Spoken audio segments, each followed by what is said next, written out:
எந்த மதத்தின் மீதும் யாரும் கை வைத்து விமர்சனம் செய்ய முடியாது. இந்து மதத்தை செய்ய முடியும். அப்படி செய்த பின்னாலேயும் கூட இந்து மதம் நிலைத்து நிற்கிறது என்றால் விமர்சனங்களையும் கடந்து அதனுடைய நியாயம் பரவி இருக்கிறது என்பது பொருள்.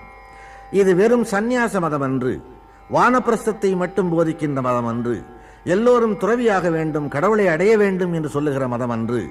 லௌகீக வாழ்க்கையிலேயும் இது கூடவே வந்து கொண்டிருக்கின்ற மதமாகும்.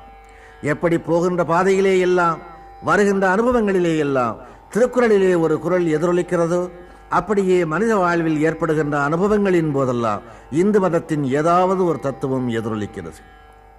ஜனனம் தாய் தகப்பன் கொடுத்தது, மரணம் இறைவன் அழைப்பது. இரண்டுக்கும் இடைப்பட்ட வாழ்வு அரிதாரம் பூசாத ஒரு நடிப்பு. இந்த வாழ்வின் ஏற்றத்தாழ்கள் எவராலே நியமிக்கப்படுகின்றன, எவராலே நிர்வகிக்கப்படுகின்றன, எவராலே ஆட்டுவிக்கப்படுகின்றன என்பதை உலகம் இன்னும் அறிந்த